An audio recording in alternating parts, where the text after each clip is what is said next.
we're going to do the sky first. That's the coolest and the lightest value in the painting.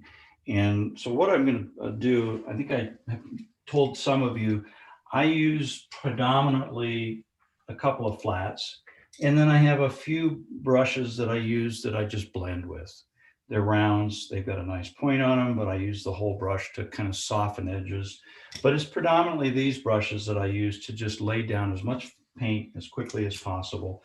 So I get a good mix or a good bit of water on my brush, come back to my palette, and I'm going to pick up a little bit of cobalt and a little bit of lavender, which I have over here in the corner.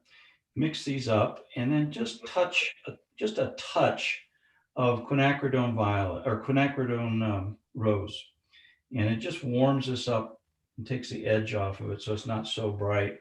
Add a little bit more water, but I'm working the pigment into my brush, so I've got a nice healthy charge on the brush. And then I'll come back in and I'll just start dropping this in as I move horizontally across the page. Don't go all the way down. And I do have my board elevated slightly with a roll of tape. And I don't know if you can see this bead that's starting to collect. And what you do is you just start pulling this pigment across and allow the gravity to pull your paint down. You don't have to be perfect. You could leave little spots of white in there. And I'm going to pick up just a touch of alizarin crimson now and drop some of that in there and let it roll down through the pigment. I'm going to come right down through the top part of that butte way in the background and just start moving across the dry paper, making these strokes from side to side so that the bead can start working its way down. And as you leave these little gaps of dry paper, the pigment kind of works around that and leaves these little trails or rivulets of color coming through your painting. Now I want to get a little warmer over on the right side. So I'm going to add just a little bit more quinacridone by rose and just a little bit of cobalt, bringing it right down across the top of this butte. And then I'll bring my brush tip back and just wake up that bead that's collecting along the top of the butte so it doesn't start blooming back into my painting.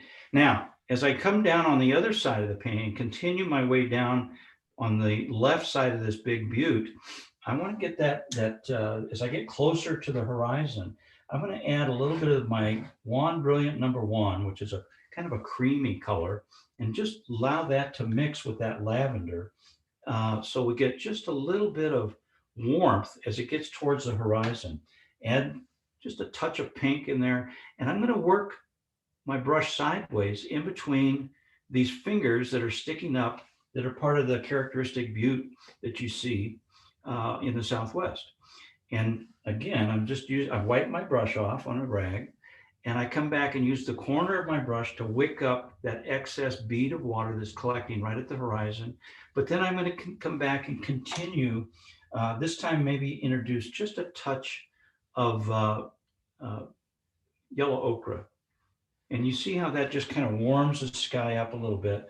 I'll add just a touch darker now that the paper is dry or wet or damp. I'm going to add just a touch of my cobalt in a few places just to let it kind of granulate and soften in that damp sky. And I just feathered it across so that it really just has sort of a transition from a little cooler on the left to this warmer pinkish tone on the right. All of it still has a base of cobalt in it, but it just changes temperatures. It moves across the sky, which introduces and suggests a little movement in the sky. We're going to let that dry. And I think what would be a good idea is if everybody grabbed their brush and they duplicated what I just did. You could even come right on down through these far mountains just to dampen that a little bit if you want, so you don't have a gap right at the horizon line. You want that color of the sky to flow right into and behind those mountains. So I'm just bringing it right down to that secondary line. Hopefully everybody can see that. See if I can zoom in a little bit more on this. Does that work okay? You can see how that, I'm gonna add just a touch of that cream color in there while it's still wet, just to see if we can't get a little bit, and then maybe a little more of the lavender. This, once the paper is damp, you can come back with a little bit drier mix on your brush and drop it into that damp paper. And you can see I'm actually putting some, just a little bit of movement in the sky there as these, this cool color comes across. It's still going to dry very, very light. And now that everything is pulled down to a bead and I've cleaned that up, I'm going to take this extra roll of tape out from under my board and lower it back to just a slight angle, so it's a little easier to work with. But I did want to get that steeper angle to get the sky to kind of even out, level out a little bit, so it's kind of pretty. And I think that that does the trick. And as soon as everybody has a chance to get that part of it done, we will continue with the next step. And while you're doing that, I'm going to clean up my palette with a Kleenex or a tissue, because I'm going to come in with a totally different color next, which will be the oranges and the warmer tones. So I just don't want to get all this cool color mixed into and neutralizing that orange that I'm going to be using next. I'm going to pull my camera back just enough so you can see my palette. I've cleaned it up, and you can see the sky is very, very cool, even though some of it is a little warmer on the right, a little cooler on the left. As we get down to the horizon, I've introduced that cream and very light raw sienna in the sky, so that it suggests a lighter value in the sky as it comes nearer the horizon. So we'll give everybody a chance to get that done. It's not a real big area, but it's important to help frame what we're going to be doing next. And while we're waiting for everybody to finish up, I sent my newsletter out yesterday, and I talked a little bit about getting a really good mixture on your brush. When you're working in your mixing area in your palette and you dip your damp brush into a pigment, make sure you work that pigment color fully into your bristles of your brush, and then add water to either a really thin mix, like tinted tea, or if you want to have a really dark mix, don't introduce any water, just use the dampness on your brush, but work it into your bristles so that you have an even mixture of whatever color you're mixing fully charged in your brush. If you just have a chunk of it on the corner of your brush and then you start to paint, you're going to leave a big stripe of paint that stains your paper, and you'll never get a nice smooth wash. So that's why we use this mixing area to really mix up our a good charge that we get on our the end of our brush, or fully saturated in our brush. All right, the next thing we're going to do, if everybody's at a point where they're ready to get go on to the next step, I'm going to work with my transparent orange. Now, if you don't have transparent orange, you can use, say your orange is more peachy, and there are a lot of oranges out there that are peachy.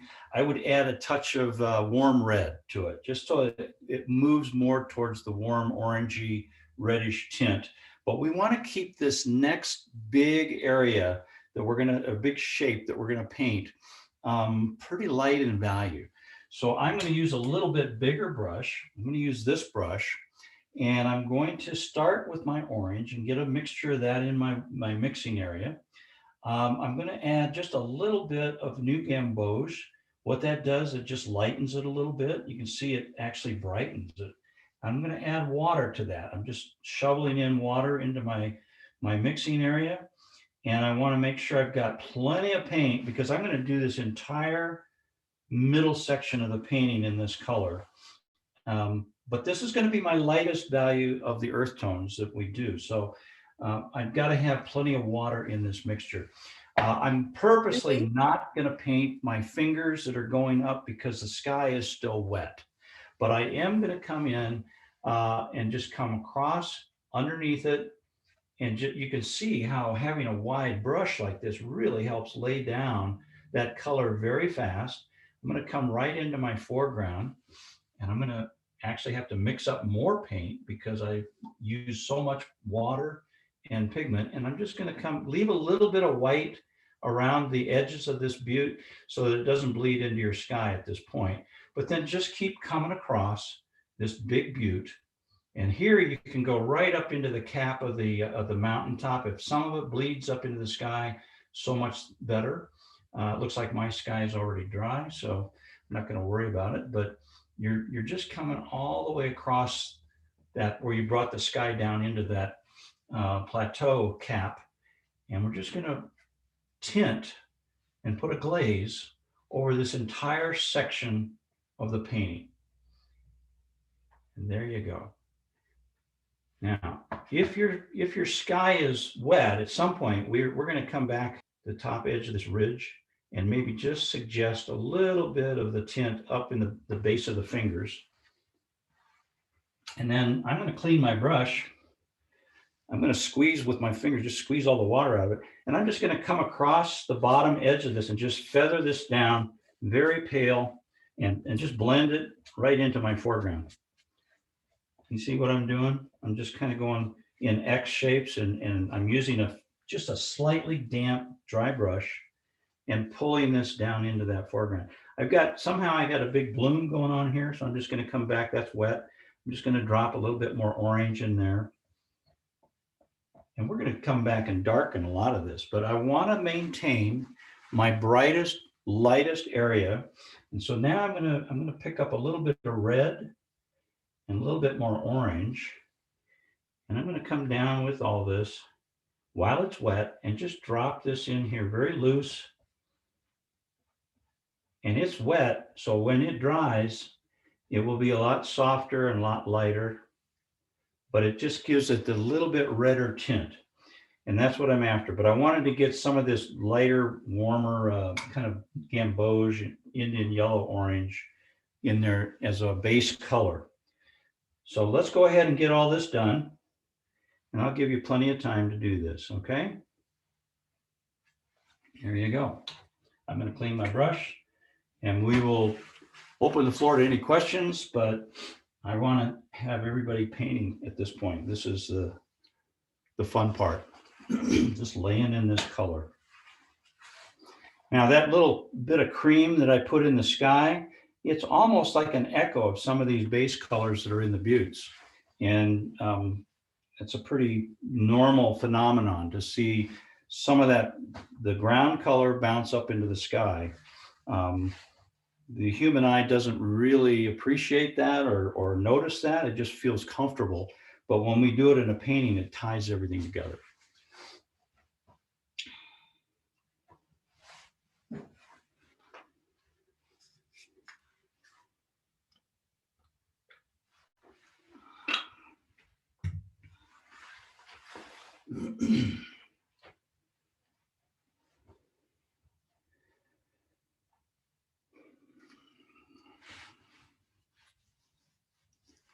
While you're painting, I think I'm going to dry my painting. I'm working on 300-pound, what is this? I think this is rough. 300-pound Fabriano rough. But I just want to be able to go in now and start putting in shadows and darker tones. And I can't really do that until this is dry. Does everybody understand why it's so important to dry your paper between stages? Those that were in my workshop the last couple of weeks, we talked a lot about this. If you continue to keep adding pigment to damp paper, your beautiful, glowing, luminous, washes all of a sudden start neutralizing, and they start getting opaque, and you start losing that really beautiful glow. So if you take the time to dry your paper and then add another layer of a different color, it will just sit on top of this, and you'll see both colors coming through the transparent medium. So hopefully that wasn't too complicated what I had you do. And I think if you try to come in and paint each one of these shapes individually, it gets real complex, it gets real busy. But if you could just lay a big wash across the whole thing as an underpainting, then all of these mountains have a cohesiveness that hangs together, and they'll look right. Now, let's look at our value study for a minute. I'm going to bring this over here. I'll bring my camera down, and you can see that we have lots of different values within this. And the cool colors, I'll go over to the black and white photo and the reference photo. We've got lavenders, we've got warm violets in these shadows in here. I'm going to go up here and show you in the photo. And we really can't put those in until we do these mid-tone shadows first. So that we're going to start gradually building layers of mid-tones in the orange, and we're going to be using some burnt siennas. Burnt sienna that I use is actually a quinacridone burnt orange. It's a more staining, transparent color. It's brighter, but it takes things down darker pretty quick. So I'm going to pull my camera over here so you can see that. You see how dark this is? This is a burnt sienna compared to my orange. I'm going to add a little bit of orange to that so I can get the midtones. And I've got a medium mixture of water to paint. It's about 50-50, not too wet. And I'm going to come back now and I want to drop in kind of this one shadow area and the lighter area. What I'm going to point to them on the photo here for you. These two areas right in here and then down underneath the butte. So I'm just going to lay this in and leave a little bit of white in there. And then I'll come across like this to show where the landmass is. Don't worry about where the shadows are yet. We'll put those in later. But right now, I just want to lay some of this nice wash down that I've mixed. And I'm coming in along the vertical ledge of the cliff and just dropping. It doesn't have to be perfect. You're just trying to kind of tint your paper at this point where the midtones will be. And I'm coming in behind this ridge. Is this burnt sienna or burnt orange, please, Randy? Well, you can use either one. The burnt sienna, quinacridone burnt orange are basically the same color. My quinacridone burnt orange is just a little bit more transparent. And I kind of like it because it's a staining brighter color, but they do the same thing. And I'm just dropping this in, getting it nice and this is not the finished color. This is just sort of the midway point in between everything that we're going to be going in with darks on. I'm going to drop in a little bit of color coming up this part, and then I'm going to get a little bit darker, not much, but just up behind this ridge a little bit, and then come across the upper part of the vertical face, and then just push a little water, clean water towards that so it just feathers it out. So we have just slightly darker value right along the lip where it transitions to a vertical face. So go ahead and do that. And like I said, it doesn't have to be perfect. It just has to have this mid-tone. And it looks dark, but it's not. It's going to be very, very light in value when we're done. Part of this little thing here at the base is where all the dirt is slid down the hill and it's piled up in tailings that kind of pile up along the base of the rock cliff, and getting this a little darker. There's some bright. See how bright that is? That's what I like about this quinacridone burnt orange, is it really gives us a slightly darker value, but it's a brighter color. There we go. Clean my brush, set it down, let you get that painted. And while you're doing that, I'm checking my sky to make sure it's dry over here on the left, because we'll go back into our fingers in a moment. But there.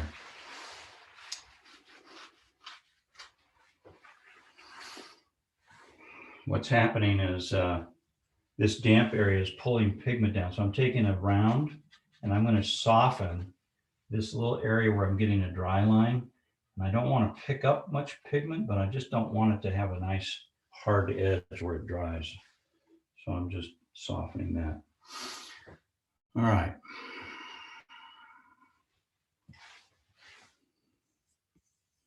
Looks like everybody's busy painting.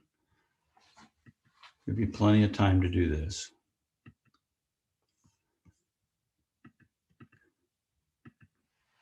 Fortunately, these are all pretty loose, pretty wet. I'm getting some nice blooms that just add texture. If you start to get blooms in this big wash, leave them. It just adds more interest to your painting. We're going to come in with very definite darks later after this dries. So just allow whatever to happen, let it happen. Just see what happens. This is where the gambler in you has to take place. You have to be willing to take a risk and let water react in the pigment and create things that maybe you didn't expect. And when you see them, you go, wow, that looks good. Let's leave it. And if you see something like I saw where I had a definite dry line, I came back with my damp round brush. You can see the tip on this.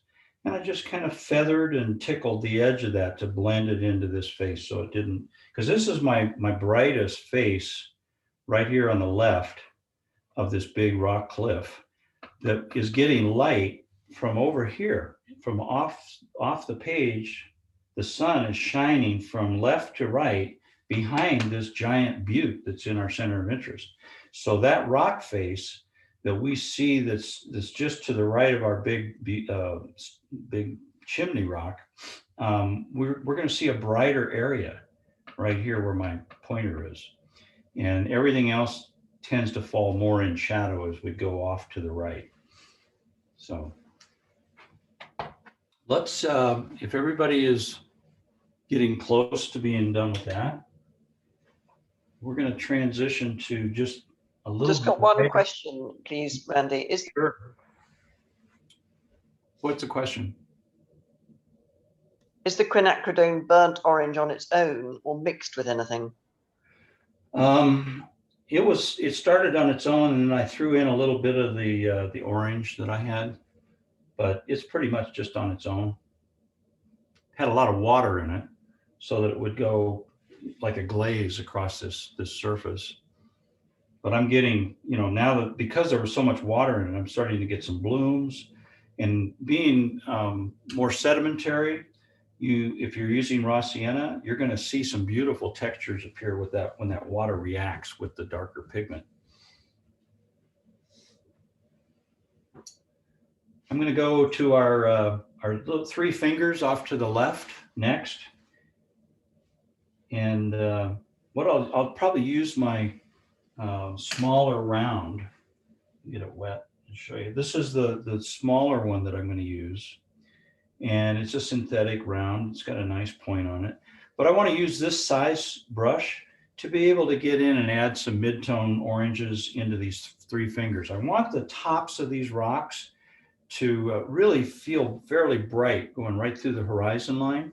And then as they start coming down towards the shadow line, they start getting a little richer and a little more saturated with the orange.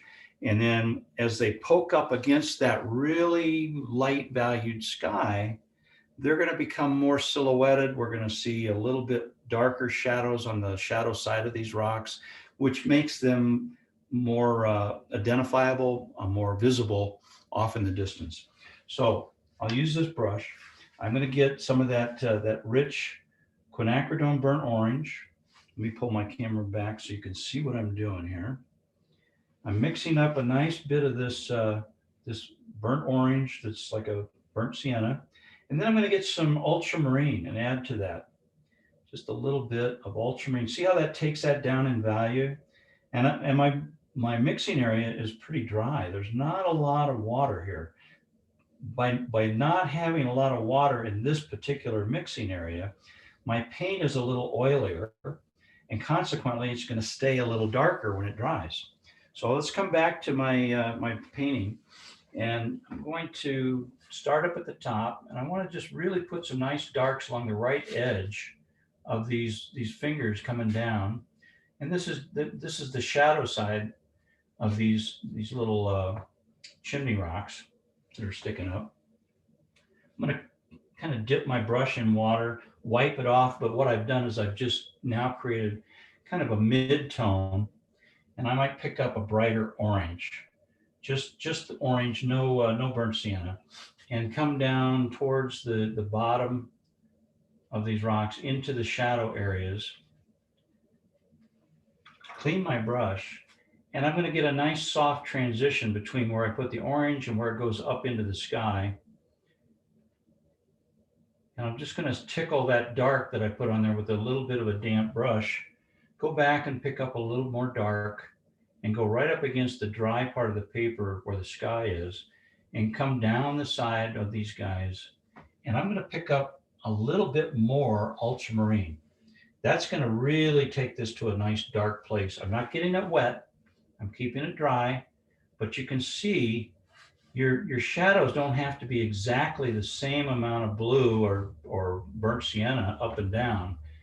But as I get down into the where this kind of gaps are between them, I'm going to allow my brush to get a little bit damp and clean and just tickle this and soften it so that some of these darks really don't, they're not crisp and hard edged. They're just kind of losing their focus as they get down here. Up high is where we want that really nice bright color. I'm going to add a little bit more orange up at the top just to make them more of a silhouette up against that sky. And then just soften the bottom of this where it goes into shadow. We'll pull some of that orange down. And actually, now that I think about it, let's bring a little bit of that orange right on down into this shadowy area.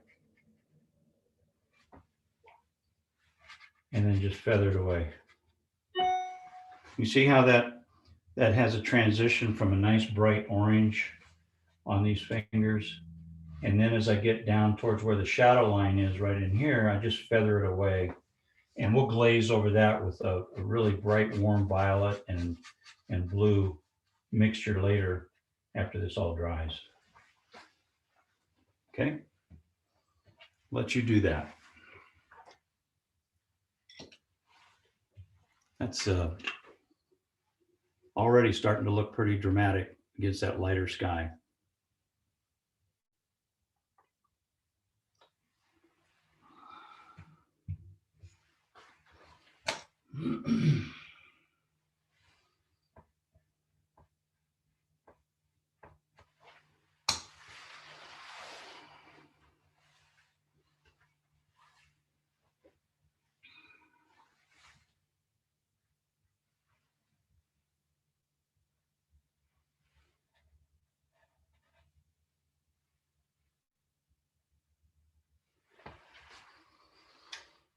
I used my flat with just some pretty strong orange on it just to drop into these damp areas so that the little spots of orange in some places are a little bit darker value and other places they're a little lighter value. And that's just the water taking a hold of this stuff and moving the pigment around. But it just I'm allowing that orange to blend into this lower area that's going to be in shadow. We want this to dry, and then we're going to glaze over it with a dark warm color to be a nice shadow.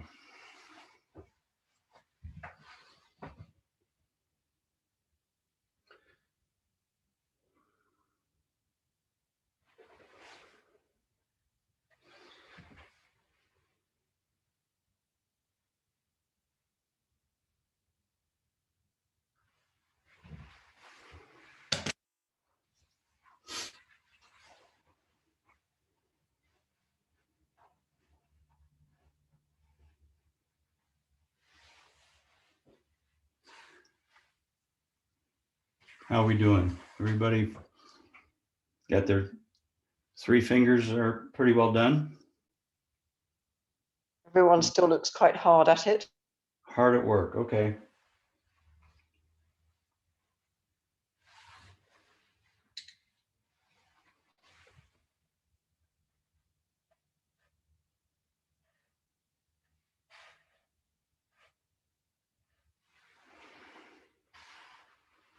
I just dropped a little bit of alizarin along the shadow edge just to enrich these fingers just a little bit in value. It always looks dangerous when you do that, but it dries so light. And if you think it's too dark, it's probably just right, because it's going to dry. You're going to lose about 50% of that intensity and value once it all dries. Pull some of that down into the warmer areas. And that was just a touch of orange and alizarin together and into the damp area. If you're on 140-pound paper, you might have lost your window to do that. So I'm on 300-pound. My paper can continue to absorb a lot of water and pigment before it gets too late because of the how heavy the paper is. But I'm rapidly reaching the point where I can't do that anymore. I'm going to just lighten that just a little with a tissue along the bottom edge of those. Doesn't have to be any particular line. I'm just trying to lift a little bit of the value where it's going to be just above the shadow line.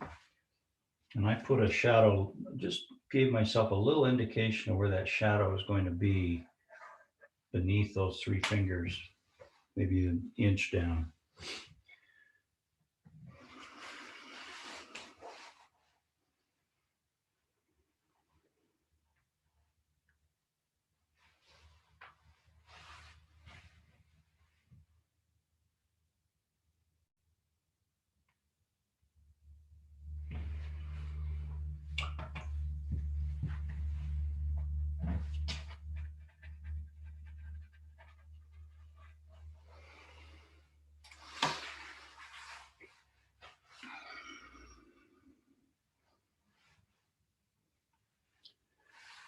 Hopefully everybody still has a little bit of alizarin crimson in their mixing area. I'm going to swing over here and show you what I've got.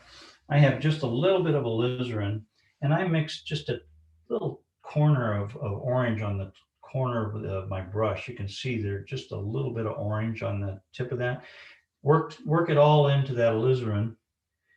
So it's a nice rich mix. It's not very wet. My finger can run through it and nothing flows back. It's just kind of an oily mixture.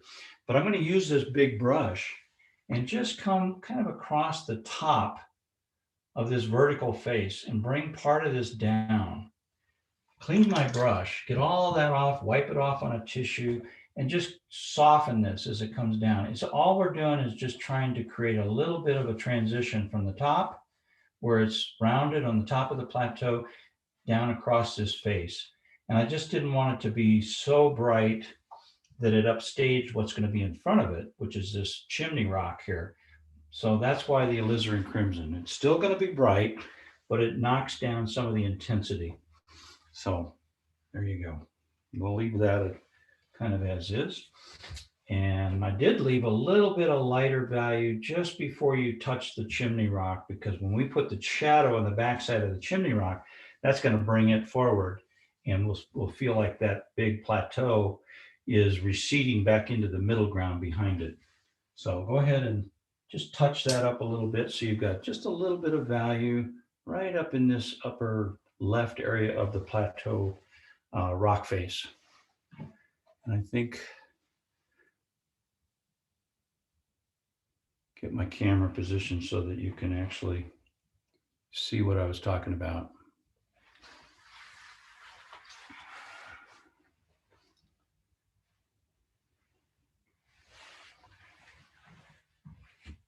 All right.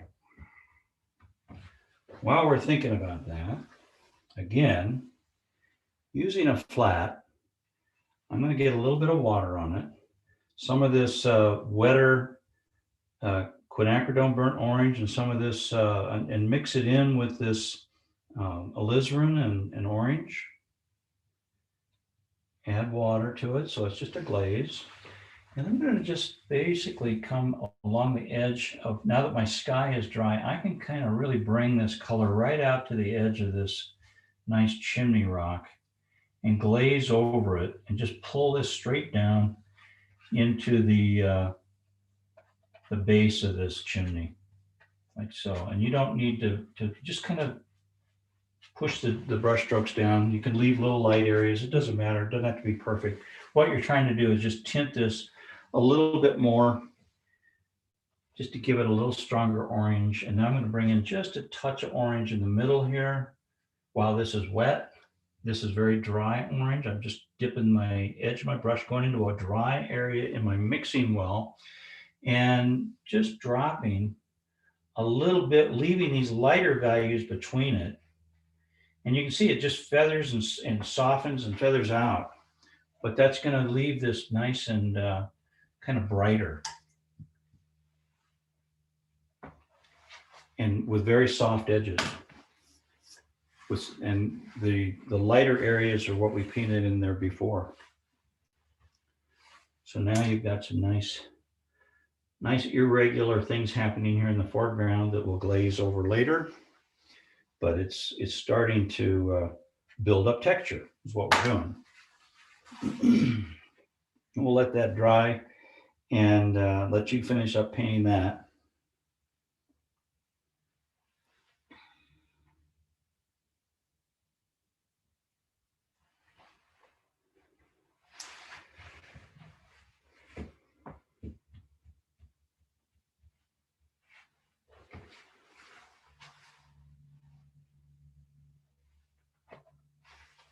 I'm also using that same brush, same orange, and just over here, way over on the right side of the painting, I just slashed a little bit of that bright orange right down across the right side of this rock face. That whole rock face is still a little damp, so it's okay. It feathered out. I didn't have a lot of water on the brush, but you can see it kind of warmed it up a little bit. When we come in with some real nice rich darks, that'll glow. And while you're doing that, I'm going to dry this so I can go on to the next stage. I'll try not to obliterate the painting with this hairdryer so that you can see and look back at the painting. I'll just keep this moving a little bit. But I need to get the paper dry before I put some of these crisper shadows in.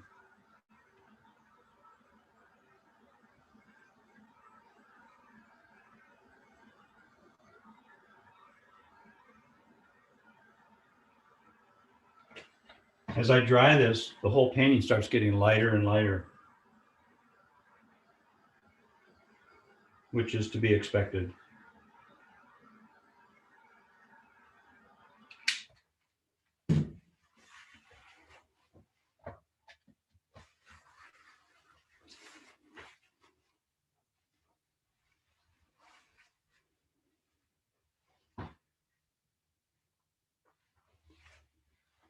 All right. Let's look across, see how everybody's doing. Any questions, Lois? Looks like everybody's very busy. Everything seems fine. Yeah. Yeah, everyone seems quite calm. Yeah, there's no point in getting excited at this point. We're just laying in values and temperature.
Everybody feel like this is coming together for them?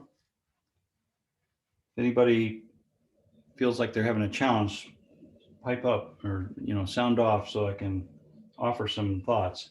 Because what we're going to do next is introduce some deep reds, some alizarin crimsons mixed with burnt orange, which is like burnt sienna. And we're going to start laying in the base of these chimney rocks with a little darker value. It has to be warm because it's coming towards us, but we're going to blend it right up into the background shadows. So I'm going to back my camera up if you guys are ready so you can see how I mix this on my palette. I'm going to pick up a little bit of alizarin crimson and drop it. You can see it's pretty red. That's probably too bright. So I pick up a little bit of the burnt sienna, and all of a sudden it starts taking it down to a darker place, but it still retains its brightness. Um, I'm sorry, I lost a question that came up. Can you see that question, Lois? Somebody said that they were new to painting and had a question.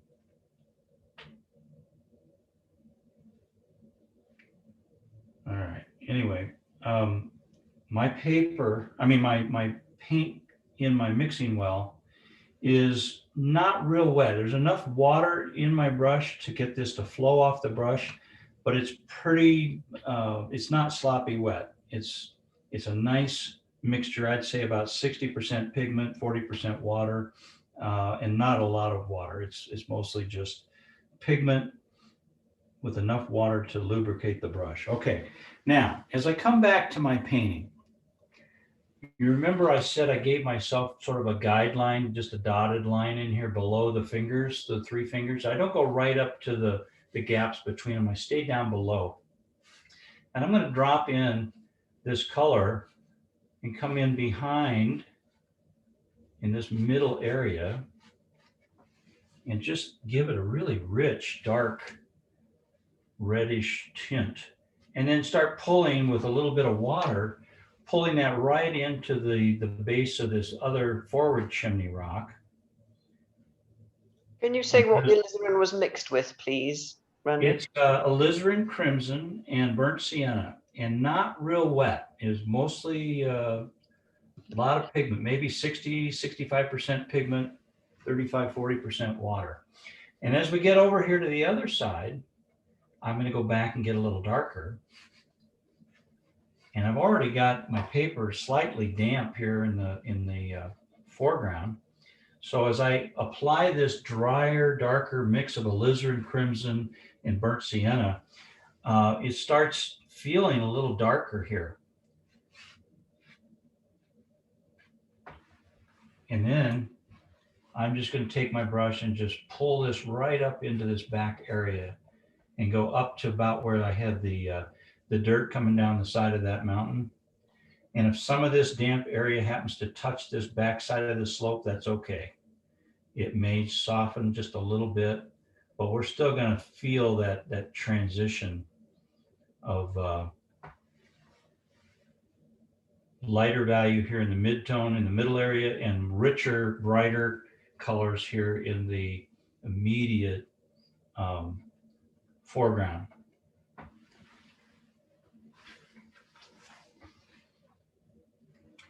Kind of clean my brush, wipe it off on a rag, and just softly feather this into the forward part of that. If you start getting a little bit of a bloom here in this middle area, don't worry about it.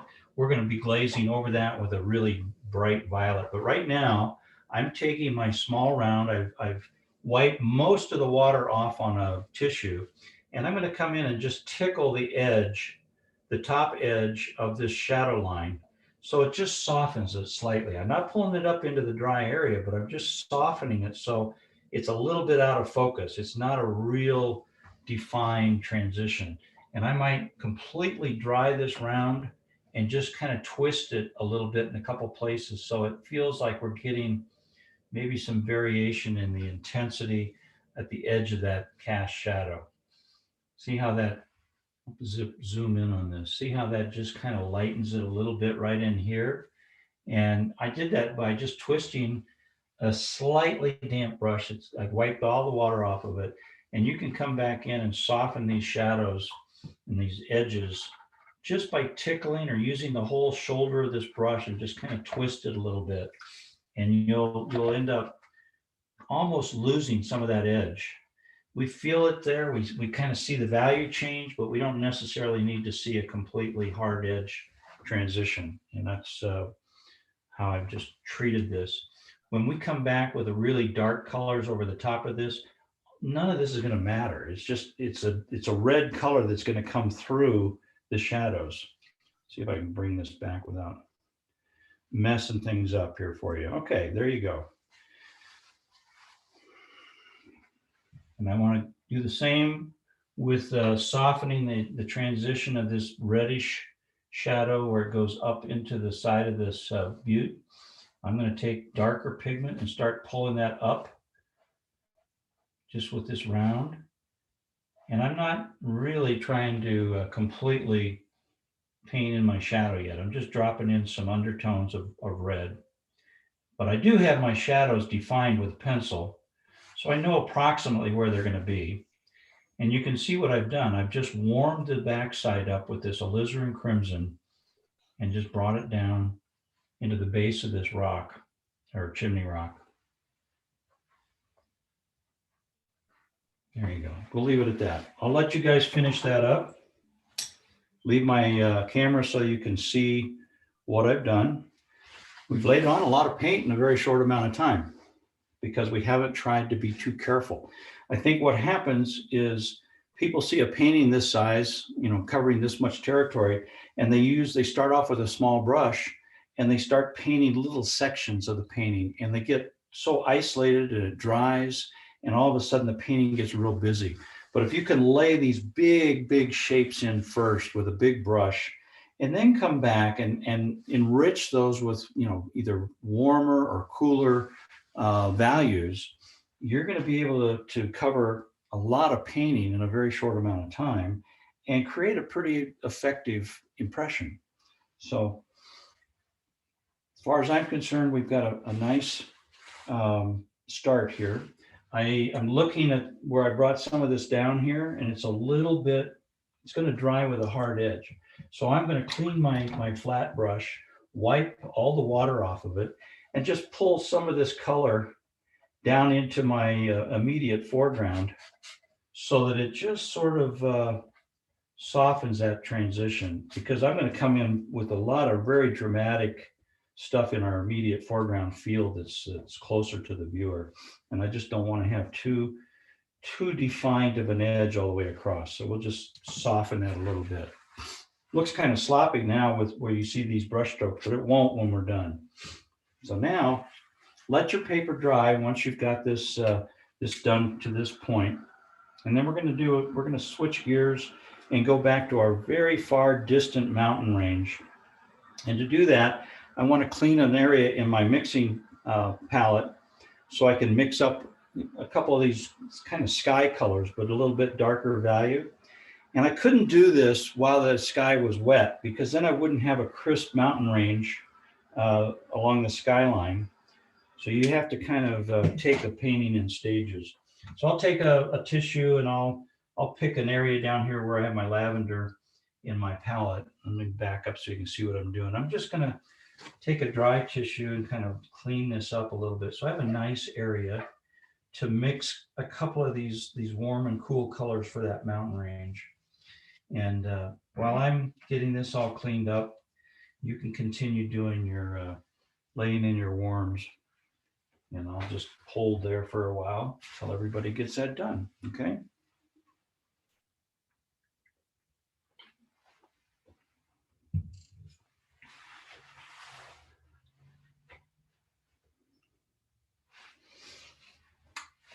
The area that I'm talking about that we're going to do next is this little sliver of the mountains on the skyline that we can see way off in the distance behind these fingers that come up. And it's a combination of sort of a lavender and a pink, and but it's got to be just a step down darker in value than the sky itself so that we actually see it, but we certainly don't want to overpower or do anything to bring it forward. So we have to use some relatively cool colors to achieve that. And I'm going to probably work with a pretty small round brush when I get ready to do that. So I'll watch, see how we're doing. If I see people looking up, then I'll know we're ready to go on. And if everybody's focused on their painting, then I know they're still working.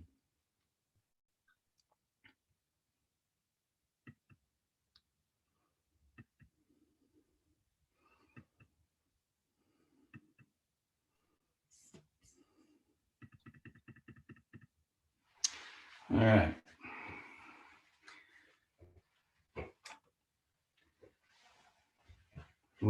You think we need to give people a little bit more time, Lois?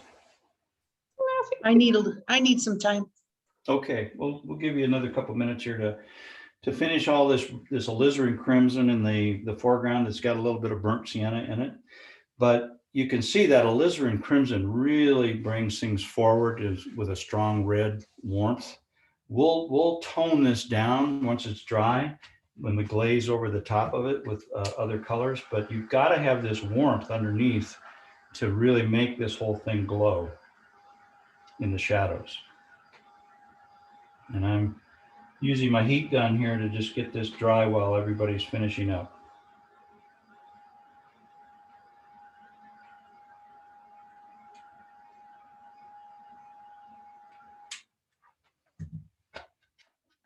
Dry. All right.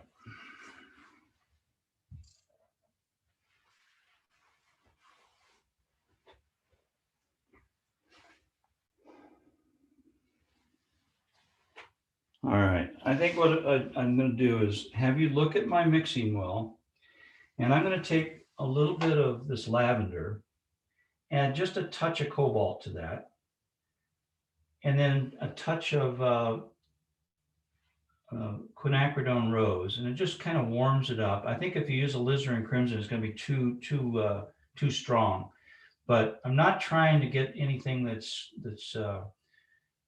it needs to be sort of neutral, but on the cool side. So a little bit of cobalt in there, and you just kind of keep working your brush until you reach what you think is going to be the right mixture for a very cool, distant set of mountains. I'm going to swing my camera back. I'll get down here fairly low with the camera so you can see. And I'm not going to use the same color all the way across. I'm just going to drop in some nice cools in a few places and come in between a couple of these guys. Maybe fill this whole thing in with that cool up against these warm colors. Maybe even get a little bit cooler. That's too dark. So we'll come and pick a little bit of that up with the brush and just work it through this area that's in these distant mountains off away from the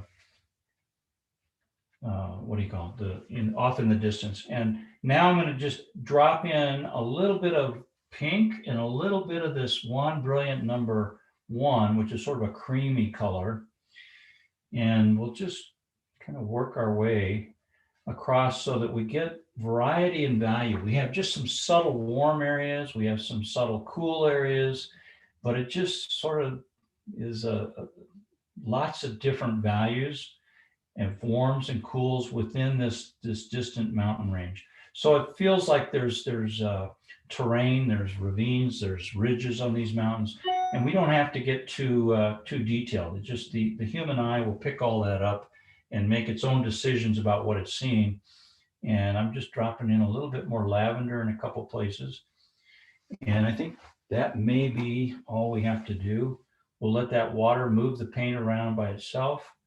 And if we come in a little lower than the line, that's okay, because we're going to come in really dark after this dries to create that middle ground. So I'm just dragging some of that cool color down into this area so that it feels like those mountains really tuck in behind when we put the dark shadow across. All right, so that's done. Let's go ahead and I'll have you all do that, okay? And I'll leave my camera on this so you can see it, what I've done. And it's just sort of a little bit, it's a lot of the same colors as in the sky, but it's just slightly darker in value. I'm going to put a little bit of darker in a couple spots here. There.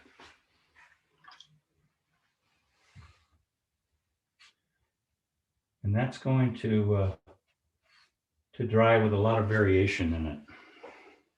So when you look at it, it'll feel like you're looking so far off into the distance, 20 miles away at this mountain range. It's often, it's just slightly cooler and darker than the sky, but it's definitely cooler than all the rest of the mountains in the middle and foreground. There was a question for you. And I realized I didn't have my finger on the button to tell you.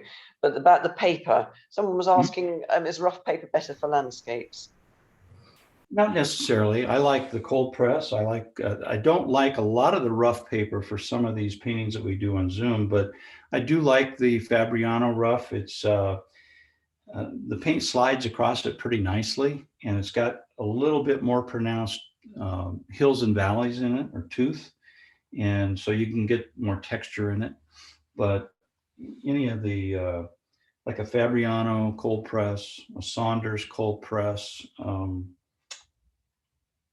I like the Arches hot press because it has a lot of tooth to it, unlike a lot of the other manufacturers, which are very slick.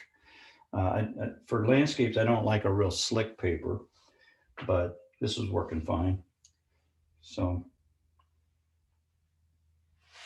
back this camera up a little bit so you can get the whole picture. One of the things I am constantly, reminding people is to stand up, get up away from your painting a little bit, step back a few feet and look at the whole painting and how things are holding together as shapes. Because when we look at one place on our painting and we're sitting there, right, hovering over the top of the paper, we have tunnel vision and we only can see that one part that we're working on. And we really are not all that cognizant of how it all works in relationship to the rest of the painting. So if you get out of your chair and you get back and you squint your eyes a little bit, you're going to have a better handle on how these values are feeling for a foreground, a middle ground, and a background. And if you feel like you see distance and it's starting to pull together, then things are going right. If everything looks kind of flat, that's because everything is probably too much of a mid-tone and you haven't pushed some darks and left some areas really light. And you really need to work with those value changes. The other thing I tell people is about this stage, and I did put some real darks in on the shadow side of these little fingers that come up, but we are now at the point where we need to really introduce some true darks, because what that does is it kind of subconsciously allows us to feel the full range of the lightest lights to the darkest darks within our painting. And then we can manipulate those midtones so that they have a full range as long as they're in between the lightest light and the darkest dark. If you don't do this at about this point, you'll end up thinking you're painting dark and it's just a dark midtone. And pretty soon, by the time you end up, the painting's done, you have a painting that's all midtones. So it's really important to establish those dark darks.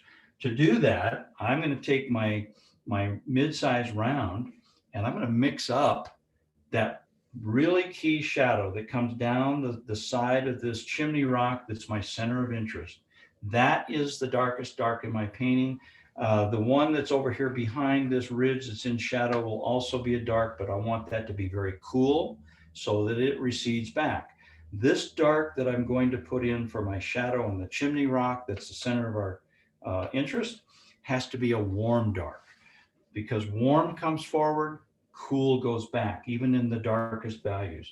So I'll wet my brush, get a little bit of water on it, and I'm going to probably start with my burnt sienna, but keep it fairly greasy and dry.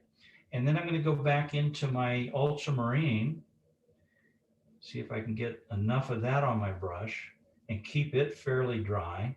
You can also pick up a little Prussian blue, or if you have a nice staining blue that's dark, you can see this is getting pretty dark, but it's starting to move towards the cool side. So I have to go back and introduce more of the warm burnt sienna, and that's going to keep this dark nice and warm. I run my finger through it. You see how dry it is? It's not real wet. It's got to be pretty dry so that we can maintain the dark value once it dries. You get ultramarine added to that, and you're definitely going to get dark. So there's my dark dark. I'm going to come back now to my chimney, and I just want to get a little bit of that shadow really well defined. I don't have enough water on this brush to get it to even flow off the paper, so I have to dip the tip of my brush in just a tad to get a little bit more dark. And I'm going to come down and I'm going to leave some of these kind of alizarin crimson marks showing in a few places.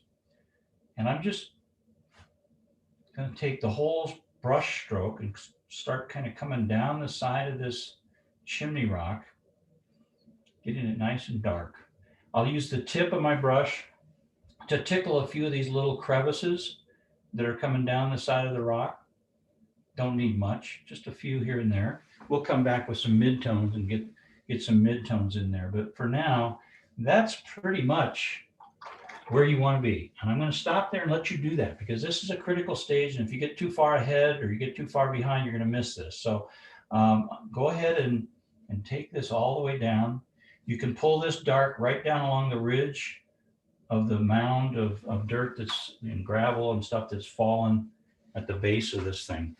But I want this to be really dark right down here at the base and come up just a little bit, like a little bit of a shadow area. And then clean your brush and just tickle this edge of this dark and let it kind of all flow down. Randy, can you revise what that darkest dark is, please? Ultramarine and burnt sienna. Thank you. And if you want to throw a little bit of Prussian blue in there, that's fine. But all we're trying to do is maintain a fairly dry mix so that it stays nice and dark. I want to get my dark to come down a little bit more through here. So I have a little darker middle area in this chimney rock. And I'm going to get some alizarin crimson and drop it right along the back edge of this so that alizarin crimson grabs that dark and it's going to start drying in that dark and have a bit of a reddish glow up high. Okay, we'll leave it right there. I don't know how well that's projecting on each of your screens, but if you want, you can always come back. See what happens if I take my brush and I just kind of, just slightly damp, and I roll it in that shadow. I can pick up a little bit of the water, and all of a sudden that glowing red is beneath it. And you can see how rich that glow is. It just has a nice glow to it. And that's going to dry with a nice bit of reddish tint to it. And just use your damp brush and the tip to kind of throw in a few of these other little mid-tone reds and oranges in other crevices that might not be getting quite as dark of a value in the shadows. Okay.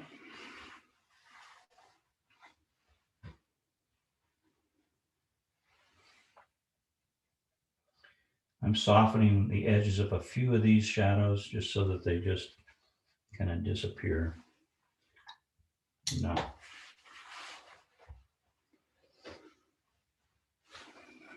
And I'll dry my shadow right now.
Next thing I'm going to tackle is the cap on the top of the plateau. It has to be a little darker and warmer than the vertical face. So, you know, the cliff. So, but we also want it to tuck behind this dark shadow of the chimney that's our center of interest. So again, I'm going to use my mid-sized round, and I'm going to mix up a little bit of raw umber. No, let's use raw sienna, it's warmer, and a little bit of burnt sienna. So I get something sort of in the middle, and it's got to have a little bit of a warm cast to it. So I'm touching a little bit of my orange from the other side of my deal. I'll swing over here so you can see what I'm doing. Picking up a little raw sienna, a little bit of orange, and a little bit of burnt sienna. And you can see that that's got more of a kind of a mid-tone warm beige to it. I'll come back to my painting, and I'm just going to come right across the top of this cap. And I want this to get just a little bit darker right at the edge of the cliff, so it feels like we're at a transition point there. And I'll have some warms and, you know, dropping a little bit of warmer value in a couple of spots across here. Clean my brush, go back to a warmer mix, and allow this to come across.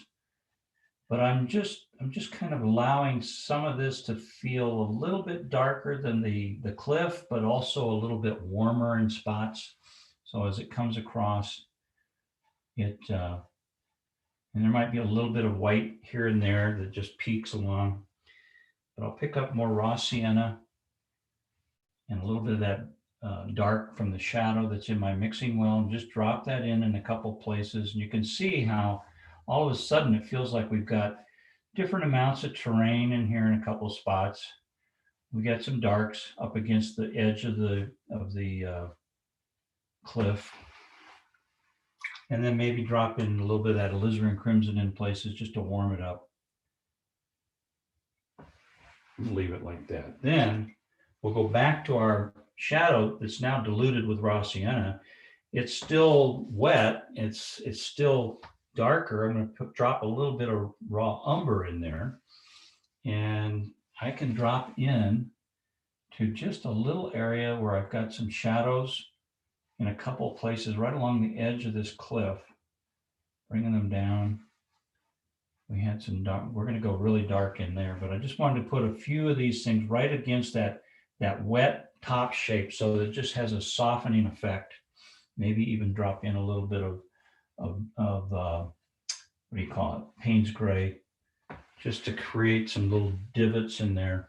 And then we've got this one little spot that comes down in the cliff, and I'm going to use this dark on my brush to really come up against that ridge so it casts a bit of a shadow, and then just start using a bigger side of my brush as I come down this cliff so that it gets a little more diluted with the raw umbers.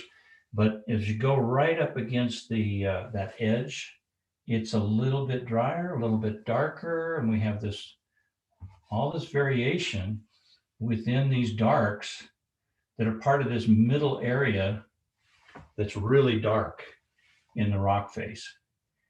And I'm just taking a damp brush and pulling it down.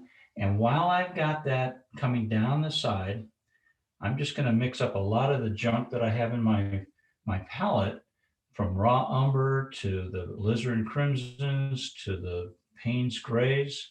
And I'm going to create a couple of places that I had already kind of sketched in that you can barely see through your drawing or through your painting now, that are dark. And I'm just kind of pulling these little shadowy areas that come down the side of these rock faces that are at the base, where we have all these little slide areas of dirt that have gathered at the bottom of the cliff. I've got a little bit over here that goes up against an edge that's pretty dark, so that the light side feels like it's getting more sunlight on it. And then I'm just going to take my brush and come across and soften all this, just drag it across sideways so it softens all this mid-tone. Drop a little bit more of the red in there. It's pretty wet, so I can just get away with just dropping that in, picking up more of this just dirty stuff in my palette, and then come back with the Payne's Gray, the raw umber, and a little bit of alizarin that's a little bit drier. You can kind of see what I'm doing here with the darks. Maybe add a little bit of ultramarine to that. And now I can come in and really start creating little bits of shadow here at the base of this that come down. Clean my brush and just start softening all of this. So it just feels like it's a natural flow of dirt and debris and terrain that's coming down the side of that mountain. But it collects at the bottom and has a slightly darker value here, all in shadow.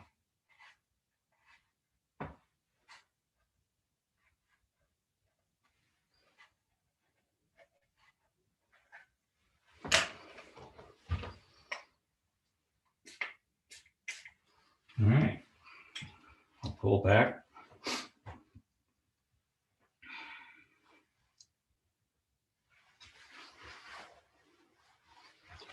Now you can see why that underpainting was so important. These light areas on these little drainage things at the bottom of the cliff feel like they're getting light, and the darks going in against the right side of them feel like the light just can't reach over into that and it becomes dark. We can also come in with darker while it's wet, a little bit darker value in places, and increase the value so it really feels like more of a shadow coming down the side of these guys. There we go. And I'm going to take a flat brush with raw sienna, mix it with whatever I have here in my palette, and just kind of come down and knock down some of this value so it all feels like it's kind of in the same light. The darkest dark is the one that is right here, and we want that to be pretty dark. So I just dropped a little bit of alizarin and Payne's Gray and raw umber into that little crevice there, so it's really casting that shadow, and maybe a little bit of that falls in along this side of that ridge, a little bit over here on the right side of the lighter value, so it feels like there's light playing across these little areas. Yeah.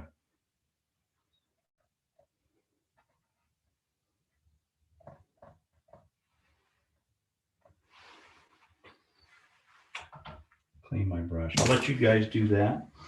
And then I might take a squirt bottle, a mister, and just give a half a squirt to the bottoms of these so they all soften a little bit. We want this chimney rock as our center of interest and the shadow on it to be really crisp. We want all of the shadows on this rock cliff to be a little less defined, a little less, hard edged. We do want the value in there, but we also want to keep it fairly soft so that it just all kind of comes down towards a valley. And we'll get this darker in the foreground after this all dries. I'm going to dry this while you're doing that, and then we'll introduce some really bright violets.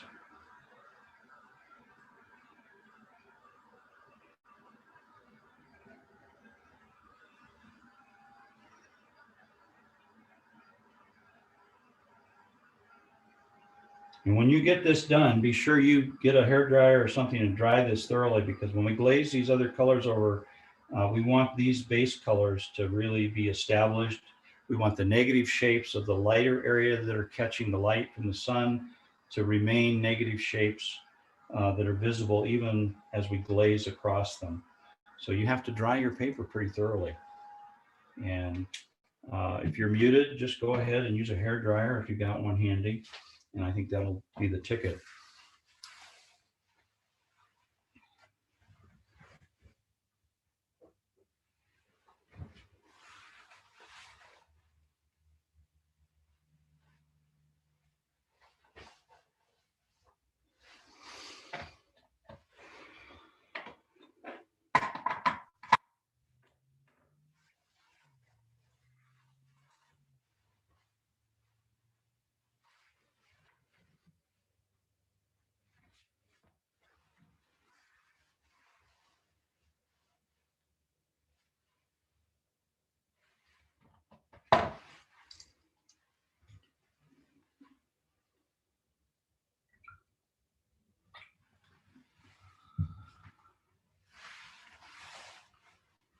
Lois, do we need to target a 5-minute break for anybody? No, I don't think so. How far away from the end do you think you are? Oh, probably 30 minutes or so. I think that's fine then. I think people can skip Okay. off if they need to. All right. So the next step that we're going to do, we're going to transition into a whole nother color. So up to this point, we've had basically two colors, the cool sky and then the warm cliffs. And we're going to transition into a bright violet and like a Windsor blue or a phthalo blue. So just so everybody can see where I'm going, I have my travel palette, but because these colors are so staining and they're so intense, I have a little, I don't know what you call it, a cupcake pan palette.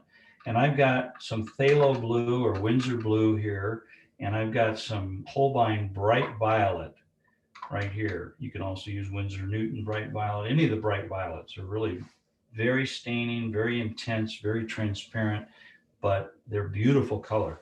And because it's so intense, I like to kind of keep it isolated from my other palette. And I'll probably take a brush and just, you can kind of see when I add a little bit of water on my brush to this, how bright that is. It's just a gorgeous color. And that's going to be what we're going to start with next. But I'll swing back to the painting so you can finish up getting your shadows in on this rock cliff. I think you can see I left a couple of little fingers of negative shapes with that underpainting on them. These are the little ridges on the rock face that stick out and are catching the light. And then all these other areas are recessed back, so they're a little bit in shadow. And by leaving some of these, and I just noticed something myself, I've got these fairly evenly spaced. That's not a good thing. And we generally don't always see that until you start adding value. So I might go back and add some more darks and things to try to de-emphasize the fact that these 4 negative spaces are all pretty evenly matched in distance, and how they're spread apart. It's an easy trap to fall into. We all fall into this every once in a while because we love patterns, and it's sort of a subconscious thing the human brain does. But seeing it at this stage, I can probably make some changes and fix that. All right, so the next thing we're going to do is I want to take this warm, bright violet. It's a warm violet, probably the brightest, most transparent violet you can get enough of it on my brush. And I've got a big flat brush. And you remember we've got this little shadow line down beneath the 3 fingers. I'm going to come just a little bit below that and drop this in here and come right on down. And that warmth just glows right through that. We see the warmth. I'm going to pick up some more of this, and starting back over here on the right side, I just want to bring this across and just get it a little lighter as it comes in behind our chimney rock. But you can see how intense that glaze is. It just smooths everything over. And then I'll pick up a little bit of the alizarin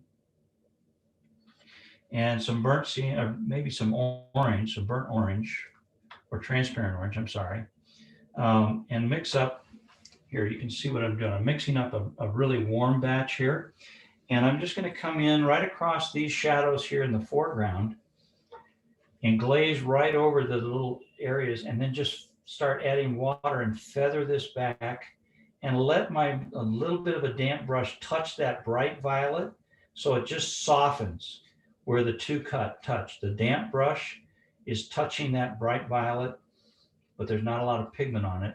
And then I'm just going to pick up this brighter violet and come add alizarin crimson to that. And it's pretty dry, so it stays right where it's supposed to stay as it comes behind this rock. Clean my brush and just add a little bit of water in here and just start feathering it off to the right. And then pull it a little bit forward so I get a nice transition, like a kind of a curved cylindrical surface. Has a little curvature to it. And I'm going to take that same color and just pull it right up into this shadow on the side of the, what do you call it, the butte. And you can see, now I can take the end of my, or the edge of my brush, and I can take some of these warm violet colors and just put a few little crevices in there. But this entire chimney rock is now much brighter and more defined than anything in the painting. I'll take my round, this little round brush, it's slightly damp. And I'm going to take the top of this shadow now, bring my wrist around so that I've got the brush tip facing me. And I'm just going to tickle the edge of that and pull some of that value right up into the rock, the chimney rock there. So it's just slightly darker in value than the chimney that's in front of it. Clean my brush again and just start softening this edge so it has a nice softness to it. I could even take a little bit of orange, just pure orange, and drop a little bit of that into the rock face that's out of the shadow. And it just warms those fingers up a little bit, leaving a little bit of lighter value in there. Some of that bright violet shadow creeps up into that wet area, but that's okay because what it's doing is it's allowing this chimney rock in the foreground to come forward. Now I'm going to pick up just a touch of this Windsor blue, and just to make sure that these, this shadow in the middle ground behind the chimney rock recedes behind. I'm just dropping it in a very dry mixture, and then I'll just soften the top edge of that dry mixture so that it feels like this dark is tucking in behind our little, I don't know what you call it, big hill that leads up to the chimney rock. And if some of the edge of the paper gets a little bit ragged and blooming, that's okay. Don't worry about it. We're just trying to soften that and make it feel darker as it runs back into that middle ground distance. And I'm going to just take some of the dirty paint in my palette, drop a little of that in there. It's drier, and this is already wet. So I'm just allowing that to get a little cooler, not quite as warm as it tucks in behind our chimney. And then I can maybe drop a little bit of water on there. We might get some texture in that shadow. We'll let that just kind of blend and bleed and have fun. Randy, Yes. what violet brand do you use? I originally had a Windsor violet, and I don't know what, or, I'm sorry, a Windsor blue, and I've switched to Holbein's phthalo blue, but I also have Windsor, Holbein's bright violet. You asked what bright violet I'm using. It's called Holbein's bright violet. I have a little tube of it here that's left. It's just says bright violet on it. That's all it says. It says very luminous. It's Thank you. extremely transparent. But when we put the blue behind this, it's really going to make this come forward. And we've also, you have to pay attention to your painting. What's happening over here on the right? Don't let it get away from you. We're getting a big bead of water build up here. So that's going to start pulling pigment away from where we want it. And it's going to also start blooming. So you have to take a brush that's just slightly damp and wick some of that up. You can take a tissue if you want and just kind of wick away from the edge so that it just is less defined. See how this is just kind of exploding? I think that might be kind of nice, so I may just leave that. But I'm probably going to come back and glaze a little bit more value into this middle ground here. And I'll just take this and blend it right up into the hillside behind it. Pull some of this rich staining color down into the transition point there, so it just sort of softens as it comes around that curve of the curvature of the mound. And this in the foreground is now getting a lot of light because it's a dry white paper. We're going to come back in and really enrich that with a lot of texture. But right now we just need to get a nice feeling of rich shadows. This is that time of day when the sun is setting, you start to see all the glow on the rocks, and it just is a magical time. So there. Randy, did you take this photograph? No, a friend of mine who is a naturalist took it, and he does mainly birds. He's a bird photographer, but he was down there and he took that and he shared it with me. His name is Doug Whipper. They live in Steamboat, and he travels all over the world, down to Antarctica, up into Canada, on these expeditions all through Alaska, capturing exotic birds. And he's an amazing photographer. He gets up close and personal with a lot of these animals that you just can't believe how close he can get. Was this in Arizona? Yes, this is a Sonoma Desert in Arizona. I'm just kind of softening this transition between the dark shadows and the foreground, and just so it isn't a hard edge there. Now it's time to dry this, because we've got to come back in and put our darks way behind these guys to make them stand out. But I have to have this dry before I can do that. So we'll just use a heat gun or a hair dryer and pop this in. I'm probably going to get the cap on the top of the plateau a little darker. It's dried very light, which is good, but I also want to give it a little bit more variety as it goes across. But we'll let this dry first.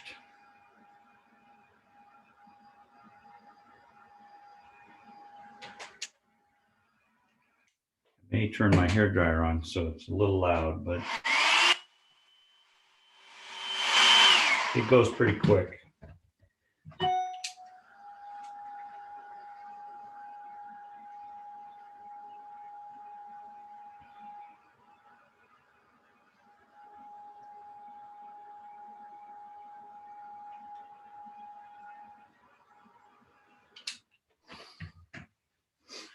You start putting these darks on this painting, and all of a sudden that sky feels really pale and light, doesn't it?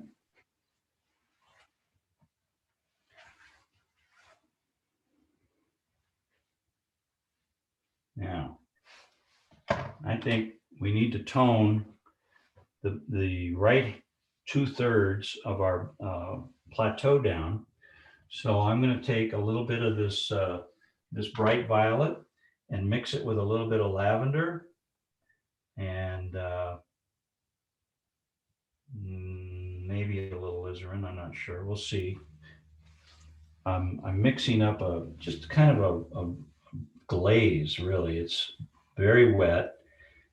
Picking up some of the neutral colors in my palette, my mixing area, just junk, to get sort of a neutral, warm glaze. Come back to my painting, and I'm just going to go and drop this over this entire 2/3 of the right side. And I'm also going to come back in the middle part here with just a little bit of glaze. You can see that just a little bit of that in there really kind of help make that cliff go back in space to the middle ground where it belongs.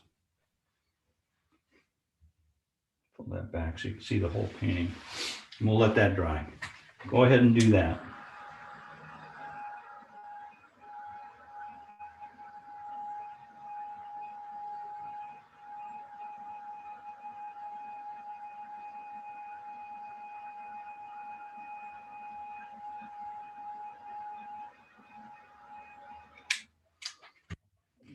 Before we move on to this far left side, I'm going to take my small brush and just get some darks, like some raw umber, and just come in along the top edge of this and just darken this so that we don't keep getting pulled off to the right. Just a little bit of dark helps keep our attention over where we want it, which is over on the center of interest. So I'm just dropping these darks in here a little bit, a couple spots, making it a little more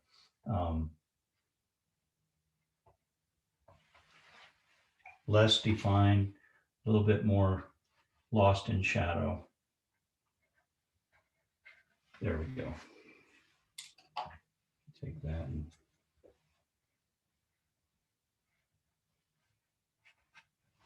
All right. We'll let you guys get that all finished up.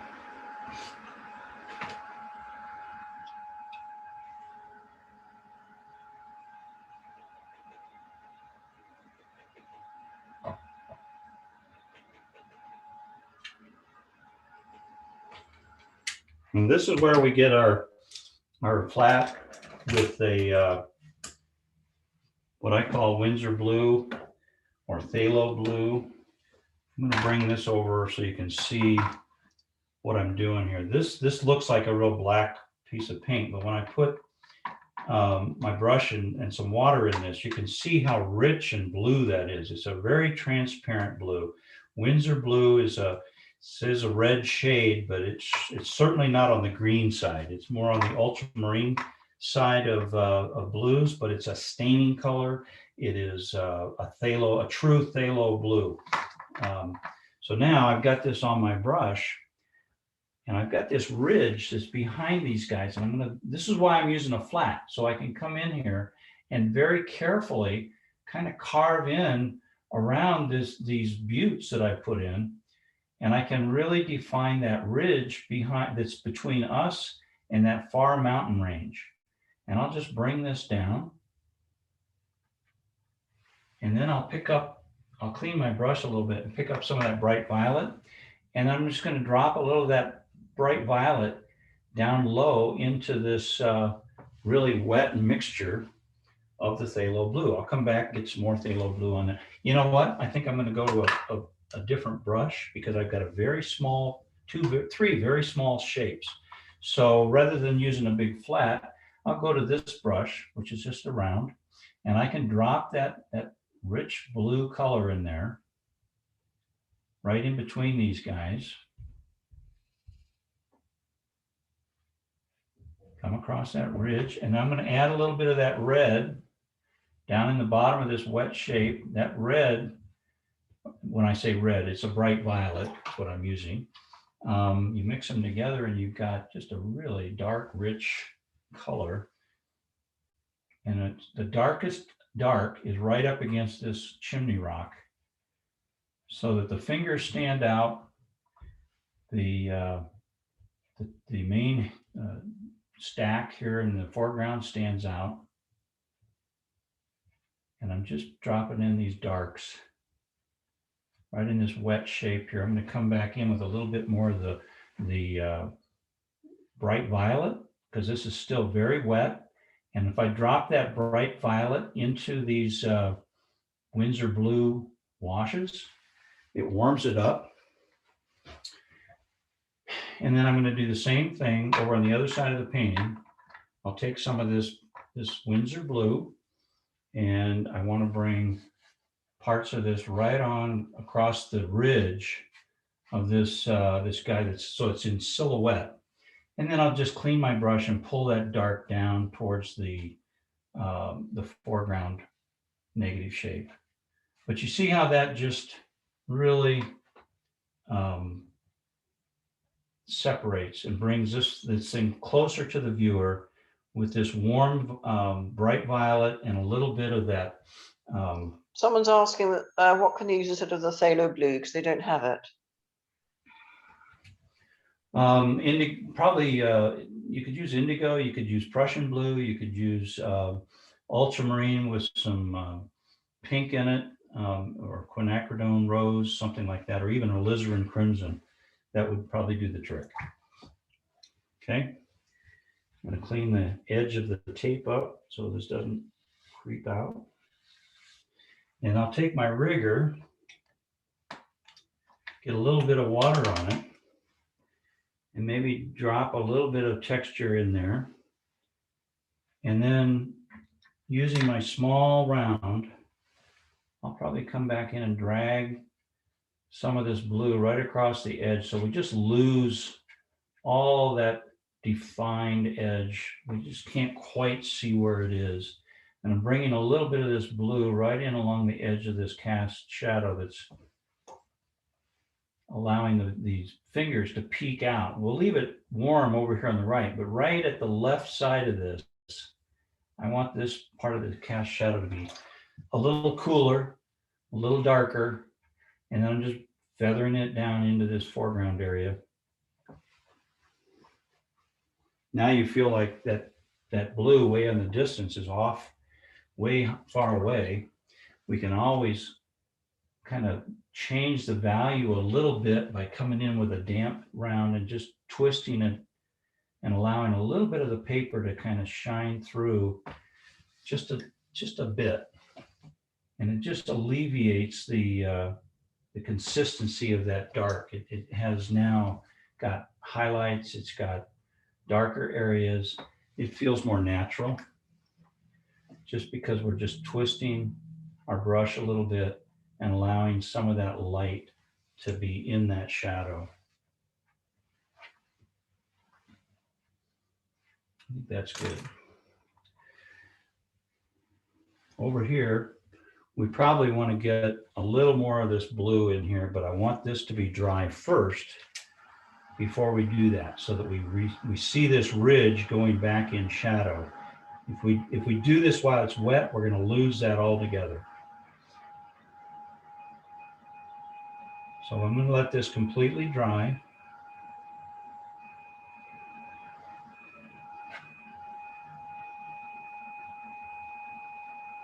And then we'll get a lighter glaze of this phthalo blue. I'm going to see if I can't use part of my mixing well here so you can see it. I'll pull my camera back. I cleaned out a little area here. I've got a little bit of this phthalo blue, Windsor blue, whatever you want to call it, in my palette. And I'll mix up a little bit of the rosier stuff here that I have, this neutral. And I'm just going to come back in here and just drop some of this into this darker area. There.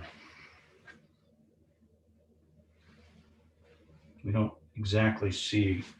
I may come back in and put some dark shadows in those ridges back there at the base of the cliff. But right now that just knocked it all down very nicely.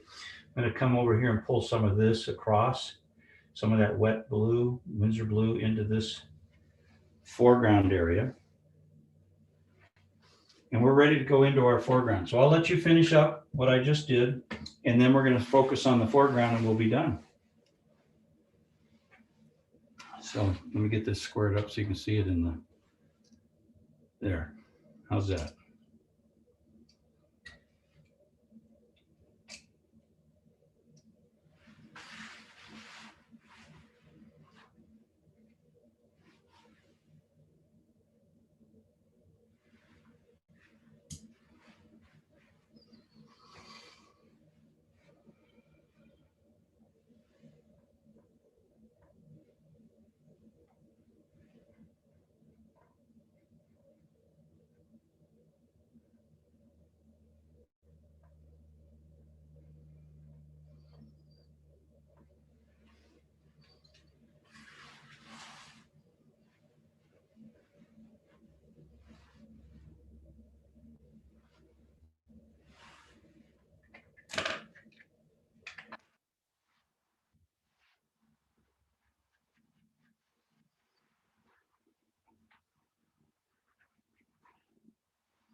How are we doing? Everybody got their shadows in?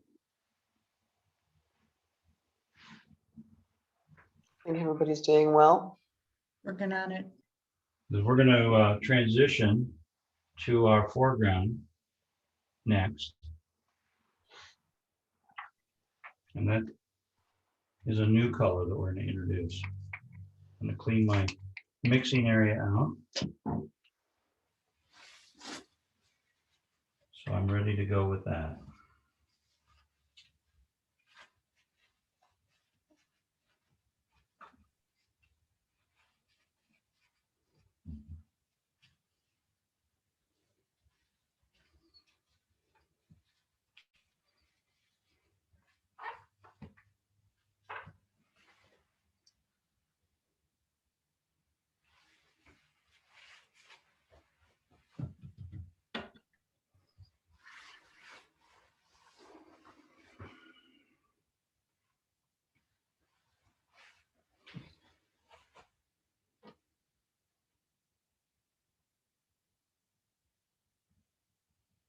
When we do our foreground, we're going to be working with basically three colors. We're going to have a warm yellow, which could be gamboge, new gamboge, Indian yellow, burnt sienna, and sap green, and a lot of water, because we want to have lots of desert vegetation in the foreground without having to actually paint it.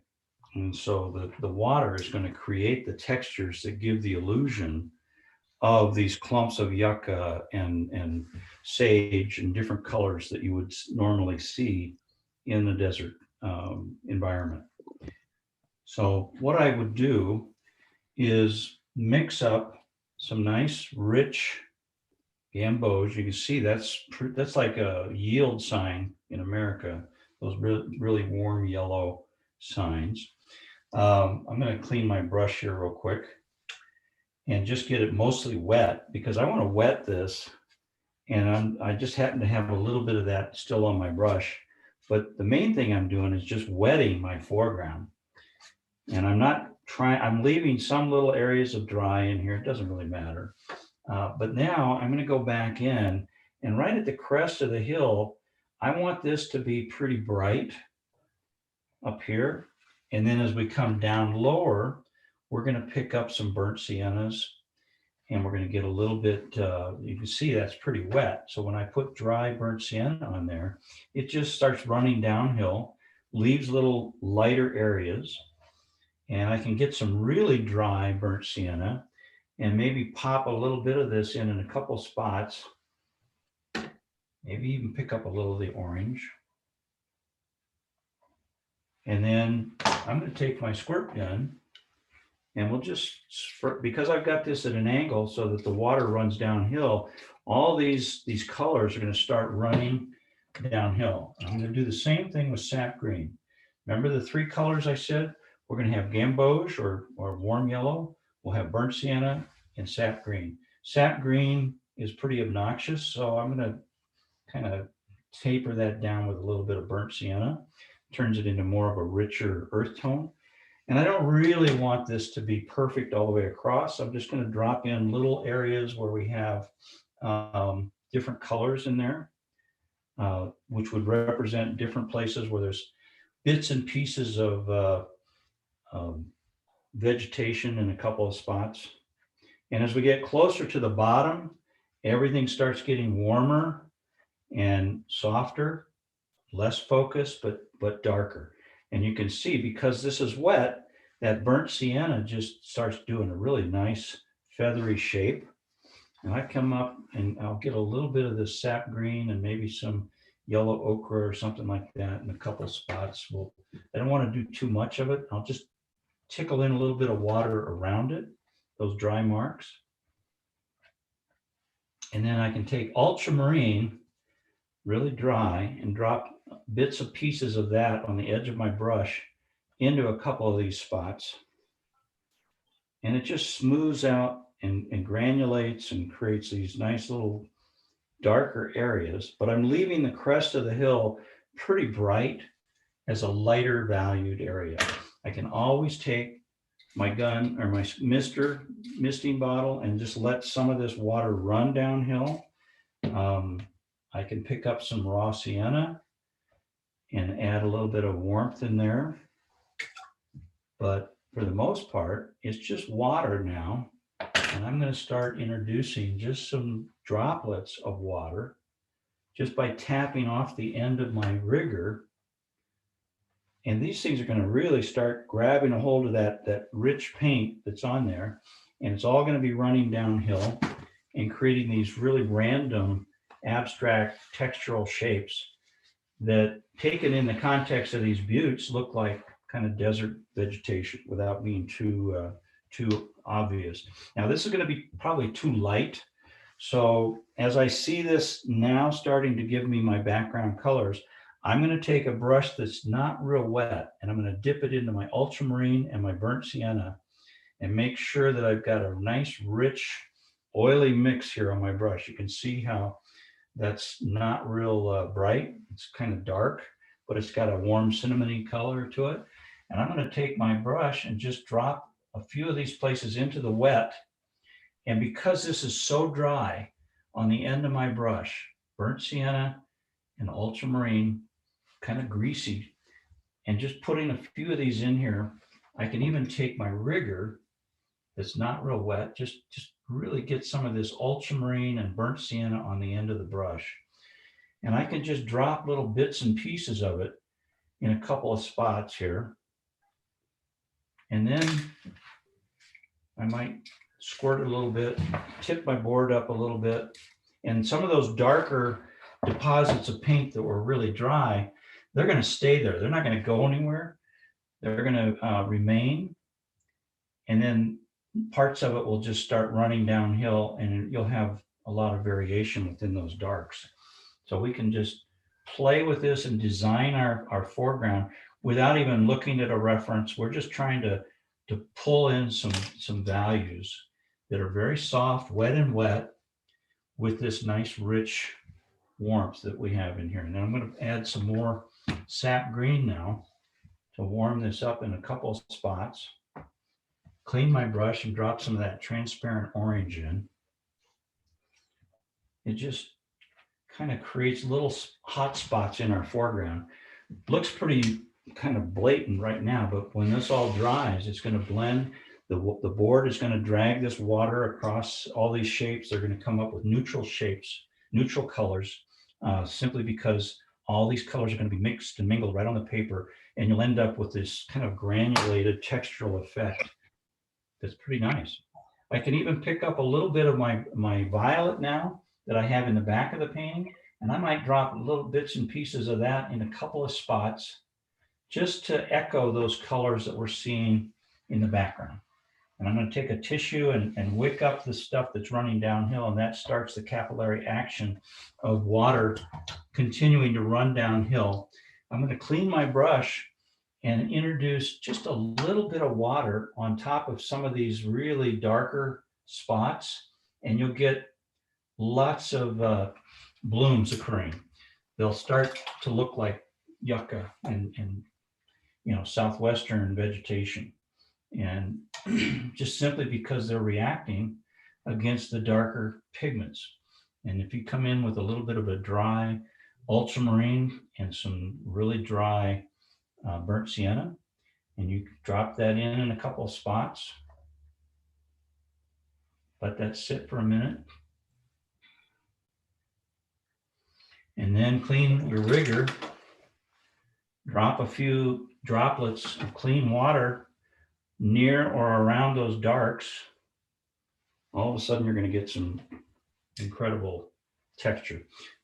This is kind of leached away, doesn't have a lot of color right in the center beneath the chimney rock. So I'm going to pick up a little bit more of the orange and the gamboge and just give myself a little darker area. I might pick up a little bit of raw umber, come across there just to kind of play with these colors, maybe even a little bit of ultramarine next to that.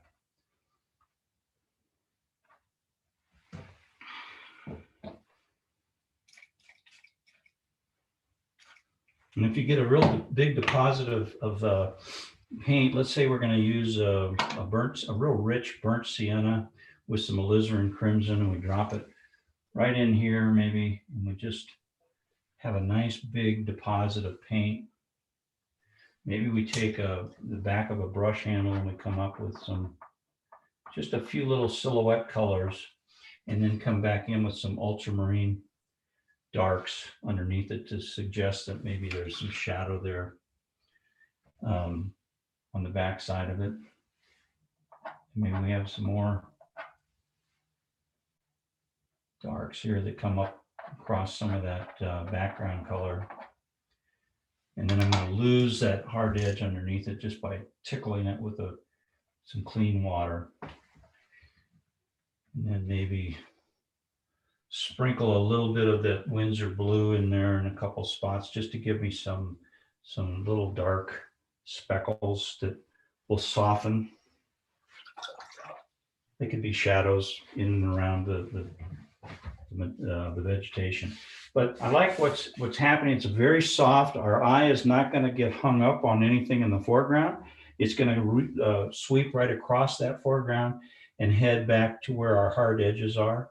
I'm going to pick up a little bit darker raw umber in here just to add a little bit more value, because it's starting to leach away and get too dark, too light. I can always add a little bit of ultramarine in a couple of spots.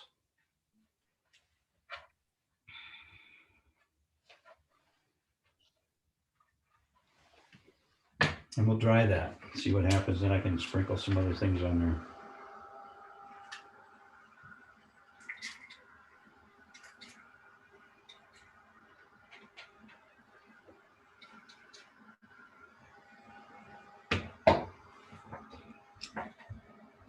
Always feel free to change the elevation of your board too. If you want to get things to be a little more runny or show some directionality to them, just let the water run downhill. And if you want to accelerate that just by picking up your board a little bit, you can change how things look simply by changing the angle of your board. So I'm going to throw a little bit more of the darks in here.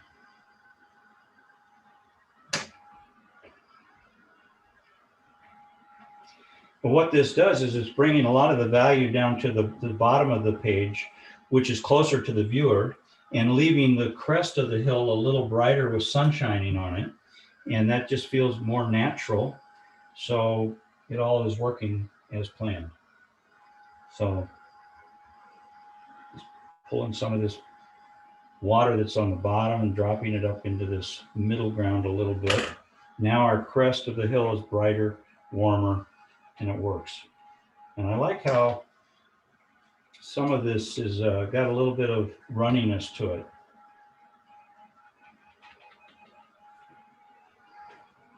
Keeps it more impressionistic.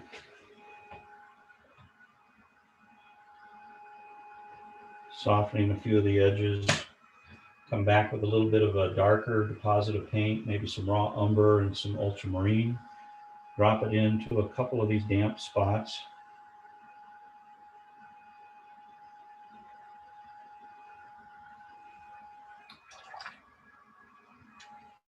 Once this is dry, we can sprinkle some highlights on here, and I think we'll be pretty well done. I said I was going to come back in and put some shadows at the base of this cliff, and I want to do that while this foreground is drying. So as you look at this, the shadows and everything, I want to get a little darker off in the distance where these shadows occur. I'm looking at my reference photo and coming down right in here. This gets a little darker, so that needs to really have some darks. This comes across with some darks. This comes in here with some darks. And then we've got a few more darks going this way.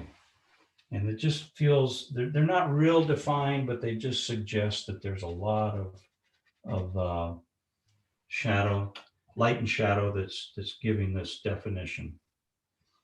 Get some blues in there, and we'll go back in with just the tip of our brush, and we can really start to kind of create these nice, rich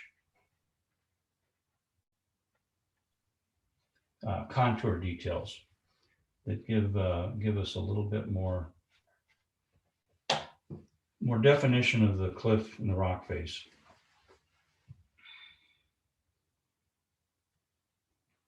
These darks in here, we'll just.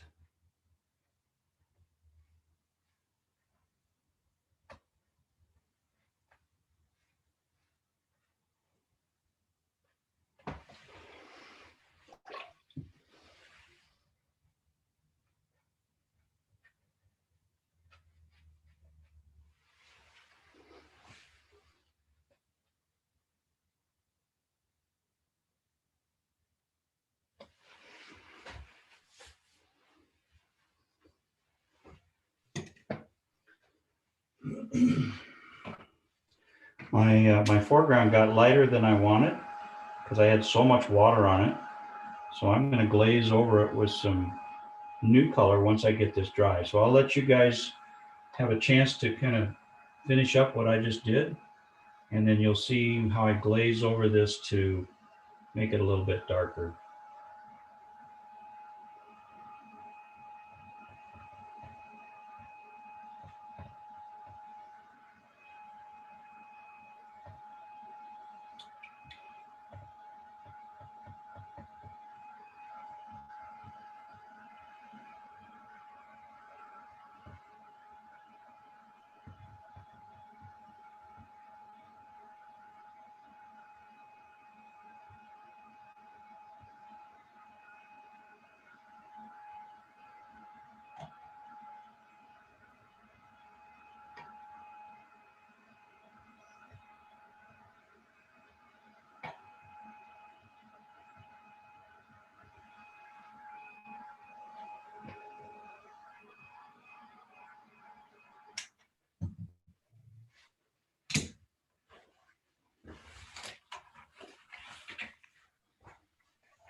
For my foreground, I'm going to use a really big brush because I like what I've done there with the textures, but I just need to knock it down in value a little bit. So what I'll do is while you're getting caught up here, I'm going to clean an area in my well, in my mixing well. So I have an opportunity just to mix up a nice glaze.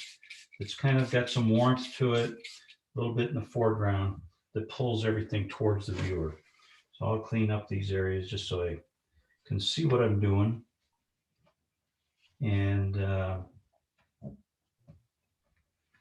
we'll mix it up and see what we got here. Let's start with maybe a little bit of raw umber and a little bit of ultramarine, perhaps. Both of them are sedimentary colors.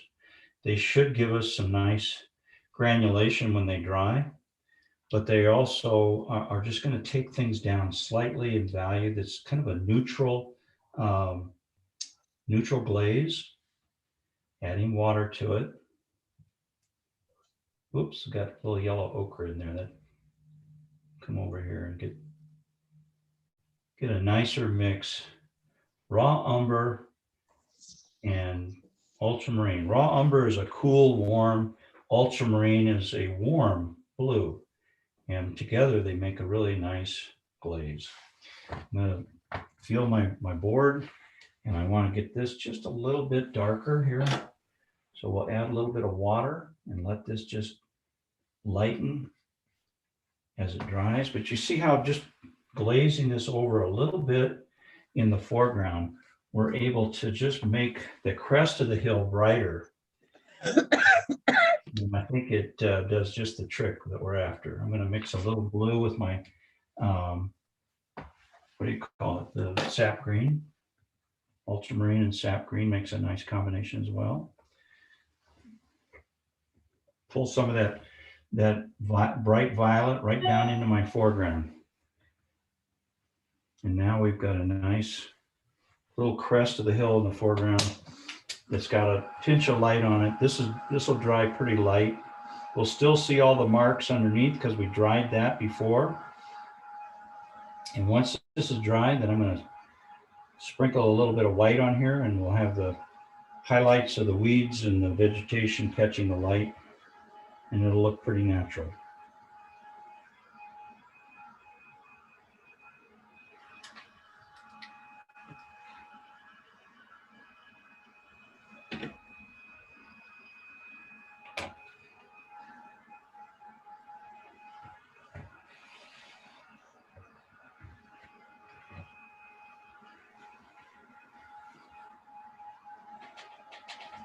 I'm going to use a noisier hair dryer to get this to dry.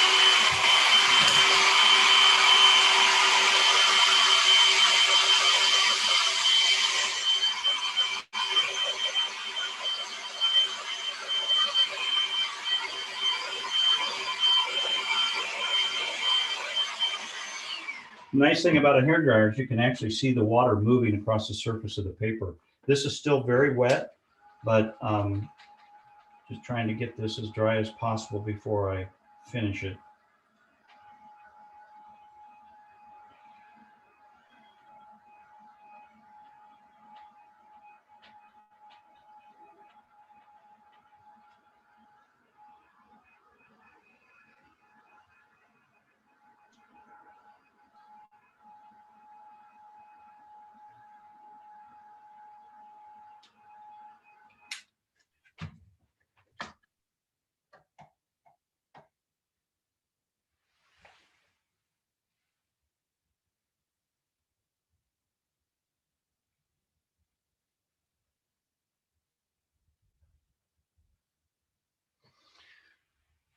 Just coming back over this dry paper now with a little bit of my Winsor blue and just kind of finishing off this shadow that's off in the distance behind this big chimney rock.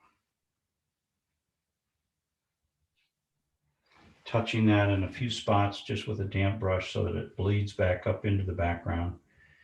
And then I'll just take this, my small round, and I've already got this softening. I may not need to do anything, but I'm just always anticipating.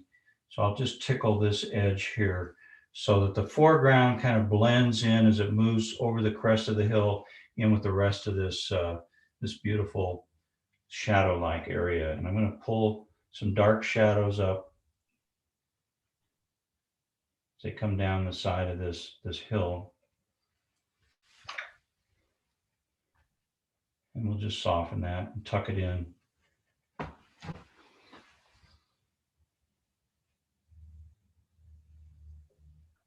And then I'm going to use a little bit of that same color, just add a few little marks coming up the side of this mountain. Who knows what they are? Gravel, the shadows, the rubble, the scrabble. We got a little bit of dark on the side here coming around that bend. Up in this, oh, those look like two eyes. I don't want to do that. So we'll bring that down a little bit. And I like that. I think that works fine. Now, my foreground is pretty dry. I can put a few darks in here, just in a couple spots. And then I'll take my, some white gouache, mix it up in a little bit in my pan, and take my, I don't mix white gouache in my regular palette because then it'll get contaminated, my transparent pigments. But I'm going to mix it up in this little pan thing here. Just put a little bit of white with some water. This is a permanent white gouache. I want to get it wet enough on my brush that I can then kind of tickle a little bit of this white into, that's not enough water.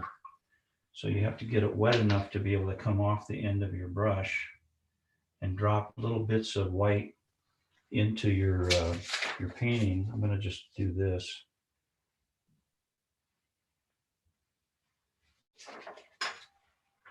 I don't like, you got to be careful. Otherwise you have white gouache in your other areas that you don't need white gouache. So I can get rid of the white gouache simply by just adding a little bit of water. But then I'll take that same white on my rigger, and this darker area down here in the lower right is where I can sign my painting. But I got to get it enough of a tip on my rigger so it works. It's not cooperating. There we go.